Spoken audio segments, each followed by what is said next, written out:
Flight 370. Welcome to Reaction Anti-Content, man. Still better than playing the Philippines. Just chatting is the thing.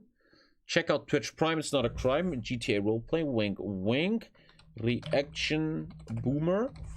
And let's watch 2 videos, and then I got some shit to do, man. Top 10 facts about humans. Chat, what is your favorite fact about humans? Mine is... I always think penises are weird. Imagine you're an alien who finds us. You see a humanoid, ape-like creature, and then it has this weird thing down there. This weird... like the finger of E.T., you know? Like this weird tentacle... outgoing thing, man. I always thought penises are weird. Like you have this long thing that docks inside the other gender, and I always felt that's weird. Anyway,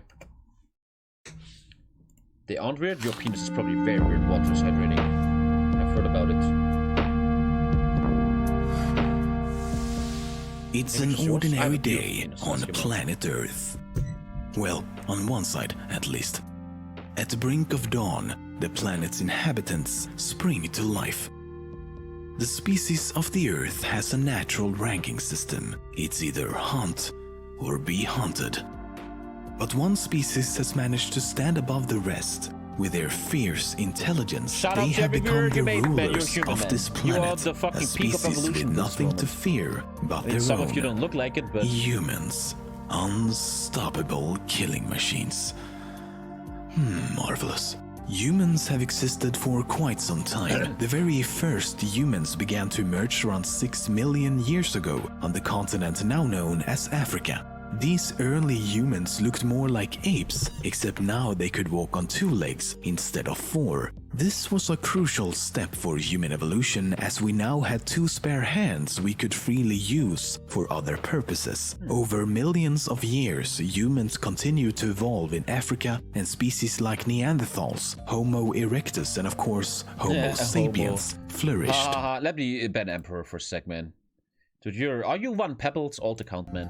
Between 60 to 80,000 years ago, Homo sapiens began migrating away from Africa, and they are now the only surviving species of the genus Homo. Blood. Humans have lots of it. In fact, if you were to take the blood vessels out of a human body, stretch them out into one single long tube, it would kill that person. That tube would also be 160,000 kilometers. Lisa, look at this. If I take all your blood tubes out of your body and put them next to you, it's 160,000 kilometers. Wow.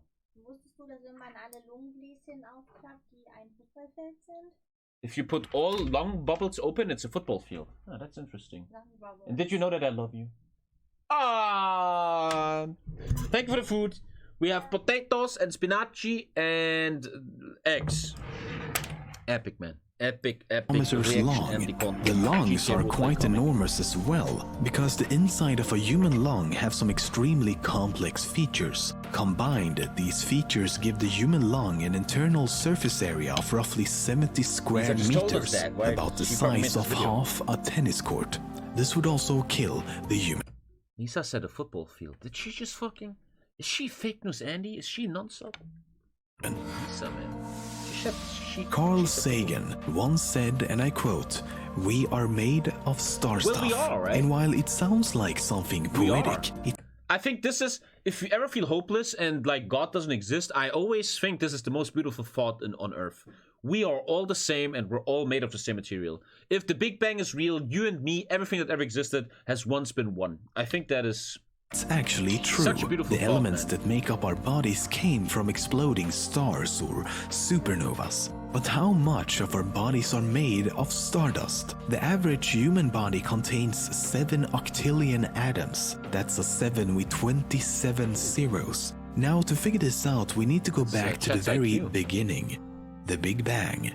To be completely honest though, we don't actually know how the universe began, or if it had a beginning at all. But for the sake of simplicity and the fact that it is the most accepted theory, let's go with the Big Bang. It goes like this. Not long after the universe came to be, subatomic particles assembled into hydrogen and helium, the 2 simplest forms of atoms. Once enough time had passed, these 2 elements clumped together and the first ever stars were born. All the other heavier elements like the iron in your blood came from these stars. So all we really need to do is figure the iron in your blood is coming from a fucking figure star. out how much hydrogen and helium our bodies contain and then subtract that from 7 octillion. Turns out that we basically have no helium in our bodies and roughly 4.7 octillion hydrogen atoms. So 7 minus 4.7 gives us 2.3 octillion atoms that came from the stars. In other words, humans are a little more. It's like you're on Instagram. More than 30% stardust. God damn. Cult of the Until Atom? life is found elsewhere, humanity is the most intelligent civilization in the known universe. We have come the way he oh, that was a good pause, man. a long way, and our progress and achievements continue at an ever-increasing rate. But in the beginning, progress was very slow. The use of stone tools first emerged around 2.5 million years ago, and the first evidence of controlled fire dates back to 400,000 years ago. Compare that to more recent events and it's a completely different story. Only in the last 5,000 years or so, humans went from the invention of written language to standing on the moon. This should give you an idea of how important this invention really was. You could now write down your ideas, your knowledge, your wisdom, and future generations could become just as wise in a fraction of the time, simply by reading. Basically, humans now had the option to save and load whenever they wanted. Exercise is a crucial activity for humans to stay healthy. Once again, a lot of you guys just tuned in. I'm currently in physiotherapy, and today I was at my physiotherapist, and she's kind of teaching me how my body is just completely wrong. Everything in my body is wrong. All my stances, the way I work out, everything is wrong, and it's really interesting how she's teaching me. She's like, please, sir, show me how you work out, and I show it. And she's like, so this is wrong. Your knees are wrong. You're killing your blah, blah, blah. It's kind of crazy, man, how much you can do wrong in workouts, man. Usually, the stronger you are, the better you will feel. To build muscle mass or to get fit, you repeat a certain motion over and over again to increase your strength. The general idea is that you have to move around. Or do you? A study from 2007 tested 3 groups of people for 2 weeks. The first group did nothing outside of their usual routine. The second group exercised one specific muscle 3 times a week. Now the third group were given instructions to only imagine doing the same type of exercise as the second group 3 times a week. The control group who didn't do anything saw no difference. The second group who exercised saw 28% increase in strength, no surprises there. But the third group who only imagined exercising saw 24% gain in strength. That study must be looked into deeper. This is just a period of 2 weeks. They're probably imagining having more power, so the brain is giving the placebo effect and they actually have more power, but in the long run, this could not be equal. I don't believe that. Almost as much as the group who actually worked out. How or why this works, we don't really know. That makes no sense.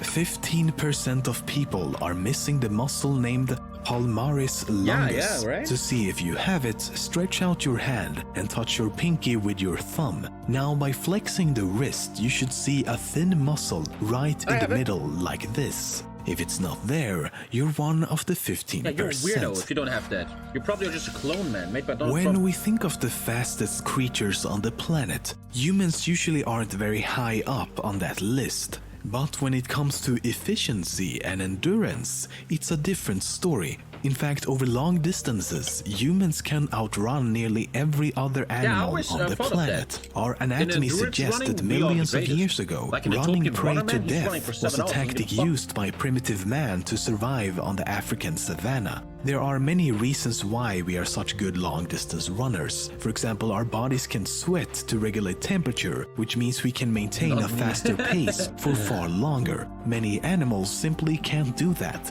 So once their internal temperature reaches a certain point, they are forced to stop or at least slow down. We can also breathe at a very fast pace compared to many other animals. Basically, human bodies are finely tuned running machines. Well, some human bodies.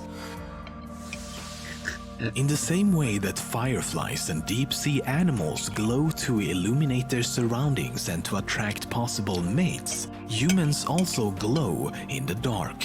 Human bioluminescence is a side effect of chemical and metabolic reactions within our bodies. In fact, all animals emit a small amount of light as a result of this, but the light we emit is 1,000 times weaker than what the human eye can perceive. What? Throughout history, humans have been standing up. Let me explain. We began as hunters and gatherers. We were constantly on our feet. It was necessary to our survival and everyday tasks. We simply couldn't afford to sit around watching YouTube videos about the dangers of sitting. In essence, we only sat down. Yeah, my physiotherapist said today, we talked about children and how children are kind of trash nowadays because of reasons. And she's an expert, right? She's a physiotherapist, and she said the worst thing that ever happened to humans is the chair. We're sitting so much, and sitting is the most unnatural thing to a human body, right? One day, after Charles Darwin, right, something's gonna happen that our bodies will start changing in many, many, many, many years. But yeah, sitting is very bad, especially for children, right? Children need to stand up, they need to run around, they can't sit in front of a tablet, they can't sit in school all the time, they have to fucking move, man, and walk. She said she was part of a... They were examining children and their skills years ago, 2010. And so many children, they can't even jump on one leg anymore. They can't walk backwards because in their childhood, they're not even learning anymore what basic body behavior is because it's not happening anymore. You don't run around... Like, look at these new generations. They don't go out and run around in the forest. The parents are scared. No, don't go out. Something might happen. Here's a tablet. Play games. And it's really, really bad. For their body culture. For yeah. Thank you, Jockbjörn and Mila Khalifa or something. To rest and or eat. But as technology progressed, we became lazy. We started sitting down a lot more. Take myself as an example. Both bad. My job and many of my hobbies require me to sit down for entire days on end. In my defense though, I am doing other things too. Like just today, she really showed me what's wrong with me. She showed me certain stretches. And she was like, well, Mr. K, do that. And I'm like, and she was like, dude, you're 30 and you can't do that. It's time to fucking stand up, dude. She's doing a great job, man. Counteract the negativities of sitting, or so I thought. Turns out that sitting down is a serious risk to your health, despite of how much you work out or try to move around. The benefits of exercise are heavily outweighed by the negative effects of sitting. It makes you fat, increase the risk of heart-related diseases, higher risk of diabetes, gives you severe back and neck problems, and makes your bones a lot weaker, especially in your legs as they are not used at all when you're sitting. But the most alarming fact is that it significantly lowers your life expectancy. A study that was conducted over an 8-year period reveals that if you're sitting down more than 7 hours per day, you have a 61% Holy, what? Ach du Scheiße, ey. Why do I feel like 100% of chat is part of the 61%? Holy shit, man. Holy shit. Higher risk of dying compared to people who sit less than 2 hours per day. Researchers say that the only thing you can do to counter the average standing up chat versus the basic sitting enjoyer. Hey, I made a normie meme! No jokes, all jokes aside, man. Yeah. Hey, what's up, feedback? I'm doing the thing tonight between you and me. My physiotherapist and all my doctors, they all say, when I get my new streaming room, when me and Lisa move out one day, I will have a standing desk. There's a desk at IKEA that can go up and down. Like I will sit 2 hours streaming and then I will stream standing again. The experts are so all united. This is the most important shit. You have to fucking stand. It is That's what they tell me, and I kind of believe them. This is so massive, so massive, dude. Practice is by not sitting. Just working out on the side isn't enough. It's the fact that you're sitting down at all that slowly kills you. Brought to you by someone who definitely didn't spend the entire time of making this video sitting down. Yeah, in my new room, from out here, the planet looks peaceful. This massive sphere is slowly spinning, providing everything we need to survive and more. It feels surreal to think that throughout history, this was everything. This planet was our universe. Beyond the sky was just as inconceivable to them as beyond the universe is to us. It almost looks indestructible. Surely nothing as tiny as a human could possibly have any effect on this grand planet we call home. For the past 40 years, the Earth has lost half of its wildlife. Meanwhile, the human population has gone from just under 4 billion to 7.2 billion. I'm gonna be a bit edgy here. Whenever I hear this stuff, right? You watch these documentaries, David Attenborough, all that stuff, and they're like, yeah, man, all the animals are dying and the humans are just getting bigger and bigger. I feel like taking apart pollution and humans killing the planet with plastic and everything. If you just basically look at this, unemotional objective, this is very normal. You have a dominant species that is more successful than the others. So the other less successful species are going slowly away. I think this is this is biology and natural selection, man, that humans are so strong. But on the other, that is just very basic and objective. But also, I think this is natural. But also, I believe here's my counter though. When a dominant race on a planet, like humans, reaches a certain level of intelligence, they should have enough IQ to understand to preserve wildlife. You don't need to kill and push them out anymore, you know? You can actually kind of help them out a bit when you reach a high level. If this can't convince us that there's something wrong with the way we live, it makes you wonder if anything can. But let's keep going. Forests cover 31% of the land area on this planet. They produce vital oxygen and provide homes for millions of unique and exotic animals. Obviously, we need to get rid of that. So far, we managed to cut down half of the forests around the world, and we're only getting better and more efficient at it. In other words, we are winning. Wow, winning! We are also winning against the climate. Take this nice illustration, for example. Dark blue indicates areas cooler than average, and yellow and red indicates how much we are winning. The list could go on for— We're all gonna fucking die, chat. It's over. Climate change isn't real. It's a natural effect. Yeah, but you're gonna fucking burn to death on your fucking front porch. That's fucking natural, Junge.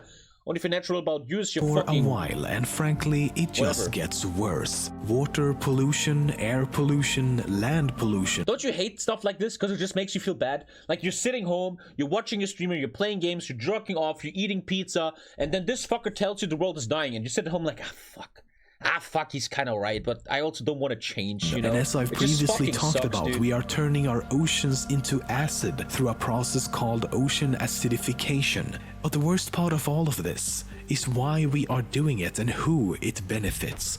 We don't really need more of anything. There's enough for everyone to survive and live fairly comfortable lives. In fact, just for demonstration, you could fit the entire human population into the state of Texas. The problem is our greed. Yeah. We want more.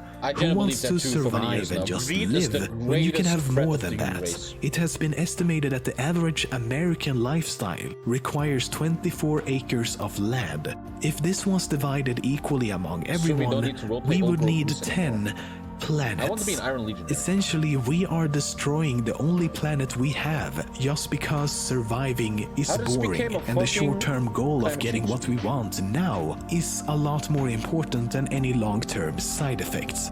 Nothing makes this more clear than this. The richest 1,000 individuals— I like this YouTube channel. The first 9 facts is like, haha, funny, and then he just hits you in the face with like real shit. In the world now control as much wealth as the poorest 2.5 billion people. Yeah, and I know we always like to argue they worked for it, right? Fuck tax, I get it. But if you just are human for a second, if everyone in chat just puts aside their dumbass politics and their ego, and for once in their life tries to be neutral and ethical, that you realize that that is not fucking okay, man. And that if the human race together would work against this, man, we could achieve so much more, man. And that is just a universal truth. On the planet. By 2016, the wealthiest 1% would have more than the rest of the entire population. The wealthiest 1% would have more than the rest of the entire population. I think it's even worse nowadays, even because of Corona. Corona made the rich so much richer. Combined. Surely, nothing as tiny as a human could possibly have any effect on this grand planet we call home.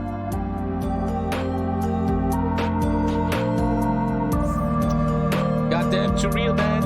Okay, we have one final video, boys, before Tommy says goodbye. The second most viewed video on his channel, the vanishing of Flight 370. Is this Malayan one, or is this Lost? This is the Malayan airplane, probably, right? You guys remember that years ago? The Malayan airplane is gone. Oh god. If you win more than 200k a year, you're on the 1%. Just let me. Like I can talk about this. I'm always honest to you guys, and I just wanted to spread the truth. I have a very good living in the last 2 years. For 2 years now, I'm doing great. And it's just a fact. I mean, what do you want me to fucking lie to you so you don't alienate and you feel still connected to your streamer? I just want to be honest to you guys. And one thing I truly learned in the last 2 years, which really scared me, is that, and it's you don't understand it if it didn't happen to you. It needs to happen to you. For 28 years, I was the poorest motherfucker, right? I had nothing, zero. And it was very hard to gain at least 10 euros, man. I was working hard for 20 euros, man. I would get extra shifts. Can I work 2 hours more? It was hard to acquire wealth. And now I feel this thing in my life, which is really weird and scary and a weird system, that the more money I have, or the money ones have, the easier it is to get more money. The more I become wealthy, the easier it is for me to get wealth. And that must be a basic system in capitalism, that the more you acquire, the more you have experience, knowledge, contacts, and the resources to get richer, man. And that always scared me a bit, man, you know? Dude, 3 years ago, I couldn't even pay for my food in the end of the month. And now I get sponsorships that give me fucking big 4-digit... It's crazy, man. It's crazy. I mean, that's how it goes. That's how the world goes around. And it's such a weird feeling to me, that the more you make, and like with investments and shit, right? Your money just grows from alone. And it's like, jeez, man. It's, you know? I'll never forget PewDiePie once said he never pays for phones. He's so famous, they just sent him the new iPhone every time. And he said, yeah, this is an example of you just get richer and richer, man. It's a weird thing, man. I don't know, it's really weird. Unless you make a big mistake. Yeah, sure, man. You know, don't invest in Bitcoin, you know.